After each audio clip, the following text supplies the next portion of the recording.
ಹಾಸನ ಜಿಲ್ಲೆಗೆ ಇತಿಹಾಸದಲ್ಲಿ ಇವತ್ತು ಅವರು ಉಸ್ತುವಾರಿ ಸಚಿವರಾಗಿ ಬಂದು ನಮ್ಮ ಜಿಲ್ಲೆಯ ರಾಜಕಾರಣಕ್ಕೆ ಒಂದು ದೊಡ್ಡ ಇತಿಹಾಸವನ್ನು ತಂದುಕೊಟ್ಟಂತ ಕೃಷ್ಣ ಬೈರೇಗೌಡರಿಗೆ ಮತ್ತೊಮ್ಮೆ ನಾನು ಧನ್ಯವಾದಗಳನ್ನು ಹೇಳ್ತಾ, ಅದರ ಜೊತೆಯಲ್ಲಿ ನಾನು ಕೊಪ್ಪಳಕ್ಕೆ ಹೋಗಿದ್ದೆ, ವಿಜಯಪುರಕ್ಕೆ ಹೋಗಿದ್ದೆ.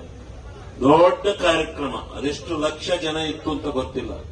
1,10,000 ಜನಕ್ಕೆ ಅಲ್ಲಿ ಎಲ್ಲ ಪಾಣಿ ಮತ್ತೆ ಕಂದಾಯ ದಾಖಲಾತಿಗಳನ್ನ ಒದಗಿಸಿಕೊಟ್ಟಂತ ಇತಿಹಾಸ ಇಡೀ ಕರ್ನಾಟಕ ರಾಜ್ಯದ ರಾಜಕಾರಣದಲ್ಲಿ ನಡೆದಿರಲಿಲ್ಲ. ಅಂತ ಒಂದು ಕಾರ್ಯಕ್ರಮವನ್ನು ಅವರು ಮಾಡಿ, ಮುಂದೆಯೂ ಕೂಡ ಹಾಸನ ಜಿಲ್ಲೆಯಲ್ಲಿ ಅಂತಹದ್ದೇ ಒಂದು ಕಾರ್ಯಕ್ರಮವನ್ನು ಮಾಡಬೇಕು ಅಂತಕ್ಕಂಥ ಅಭಿಪ್ರಾಯವನ್ನು ಅವರು ಇಟ್ಕೊಂಡಿದ್ದಾರೆ.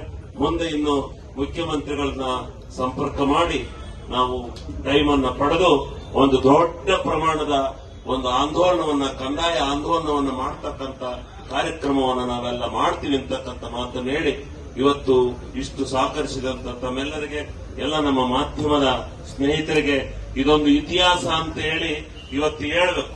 ನೀವೆಲ್ಲ ಇದೊಂದು ಇತಿಹಾಸ, ಕೃಷ್ಣ ಬೈರೇಗೌಡರು ಇಡೀ ಇತಿಹಾಸದಲ್ಲಿ ಇದೊಂದು ಸುವರ್ಣಾಕ್ಷರದಲ್ಲಿ ಬರೆದಿರ್ತಕ್ಕಂಥ ಒಂದು ಕಾರ್ಯಕ್ರಮವನ್ನ ಹಾಸನ ಜಿಲ್ಲೆಯಲ್ಲಿ ಇವತ್ತು ನಡೆಸಿದ್ದಾರೆ ಅಂತಕ್ಕಂಥದ್ದನ್ನ ನಮ್ಮ ಮಾಧ್ಯಮದ ಸ್ನೇಹಿತರು ತೋರಿಸುವ ಮುಖಾಂತರ ಇಡೀ ರಾಜ್ಯದ ಎಲ್ಲ ಸಚಿವರು ಇದೇ ರೀತಿ ಕೆಲಸವನ್ನು ಮಾಡತಕ್ಕಂಥ ನಿಟ್ಟಿನಲ್ಲಿ ಪ್ರಾಮಾಣಿಕ ಪ್ರಯತ್ನವನ್ನು ಮಾಡಲಿ ಅಂತಕ್ಕಂಥ ಮಾತನ್ನು ಈ ಸಂದರ್ಭದಲ್ಲಿ ಹೇಳಿ, ನೀವೆಲ್ಲ ಸಹಕರಿಸಿದಂತ ಎಲ್ಲರಿಗೆ ನನ್ನ ಅನಂತ ಧನ್ಯವಾದಗಳನ್ನು ಅರ್ಪಿಸಿ ನಾನು ನನ್ನ 2 ಮಾತನ್ನು ಮುಗಿಸ್ತಾ ಇದ್ದೇನೆ.